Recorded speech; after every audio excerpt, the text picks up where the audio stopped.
Nous sommes dans le temps de l'adoration et la louange. C'est quoi l'adoration? C'est quoi la louange? L'adoration n'est pas de danser et chanter. Au-delà de la danse, c'est un état d'esprit. Alors, je voudrais aussi dire que l'adoration n'est pas une partie de notre vie. Un vrai adorateur doit l'être pour sa vie tout entière. Peu importe Dieu où il se trouve, peu importe ce qu'il fait, il doit être un vrai adorateur. J'appelle chacun ici à se poser la question: suis-je un vrai adorateur? Est-ce que mon adoration peut faire en sorte que Dieu écrive mon nom dans le livre de l'éternité? Est-ce que ma vie d'adorateur fera en sorte qu'on se souvienne de toi au dernier moment? Le jour du salut, est-ce que tu seras parmi les rachetés? Posons-nous la question. Le tout n'est pas de venir passer des moments dans la maison de Dieu. Le tout, c'est de se demander: est-ce qu'après, je serai parmi les adorateurs que l'Éternel recherche? Nous avons cette parole dans Jean 4, verset 24, où il est dit que l'Éternel Dieu cherche les adorateurs qui le loueront en esprit et en vérité. Alléluia. J'ai défini ici l'adoration.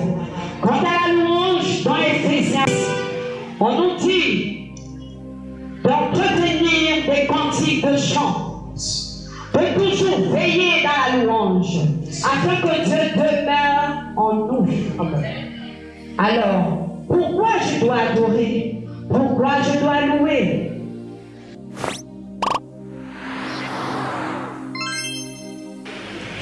Je veux ici souligner 3 points. Premièrement, l'adoration permet d'appeler Dieu, d'impliquer Dieu dans ce que nous faisons, dans notre vie de tous les jours. L'adoration permet d'ouvrir le ciel.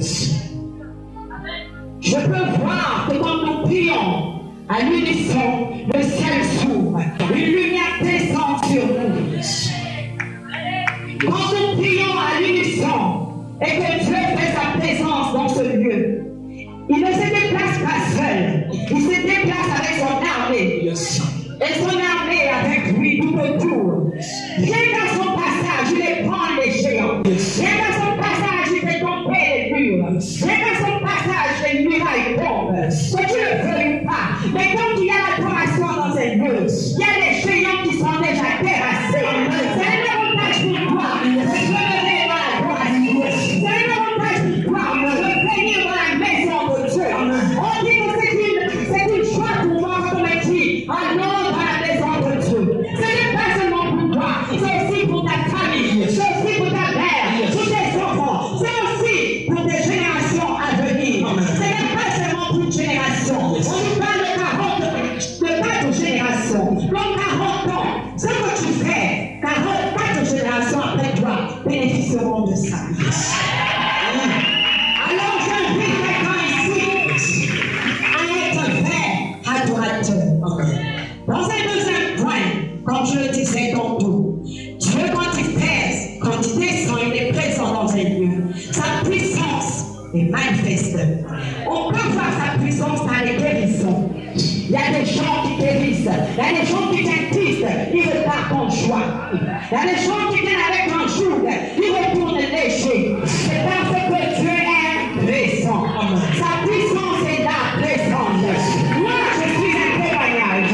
Dans l'église divine, je suis venu peut-être chargé. Non, je suis venu chargé sur les appels. Mais je peux vous dire que j'ai la paix du cœur. Malgré ce que je vois devant moi, j'ai la paix du cœur. Parce qu'il y a la puissance de Dieu en ce lieu. La puissance de Dieu se manifeste ici. Mon frère, ma soeur, prends courage. Attache-toi. Attache-toi à ces mots qui sont prononcés. Attache-toi au thème de ce séminaire. C'est ce thème qui te suit par toute l'éternité. L'adoration. N'oublie pas l'adoration. N'oublie pas que tu es un frère adorateur. La Bible dit, dans Psaume 50, au verset 7. Vous pouvez lire s'il vous plaît. Psaume chapitre 50, au verset 7, je lis au nom de Jésus. Écoute mon peuple, je parlerai. Israël, je t'avertirai, je suis Dieu, je suis ton Dieu. Psaume 50, verset 7. Verset 8. Ce n'est pas pour tous tes sacrifices que je te fais des reproches. Tes causes sont contre moi. Je ne prendrai pas de taureau dans ta maison, ni en bergerie. Car tous les animaux des forêts sont à moi, toutes les bêtes des montagnes par milliers. Je connais tous les oiseaux des montagnes, et tout ce qui se meut dans les champs m'appartient. Si j'avais fait, je ne te le dirais pas, car le monde est à moi, et tout ce qui le renferme. Est-ce que je mange la chair des taureaux? Est-ce que je bois le sang des boucs? Offre pour sacrifice à Dieu des actions de grâce et accomplis les vœux envers le Très-Haut. Alors, alléluia. Amen. Par ces versets, je voudrais rappeler ici que Dieu n'est pas impressionné par la quantité d'argent que nous donnons en offrande.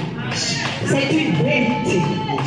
Que tu donnes 100 francs, que tu donnes des milliards, il n'est pas impressionné parce qu'il est dit ici qu'il est le propriétaire de toutes choses. Tout sur la terre lui appartient. Tu ne peux l'impressionner.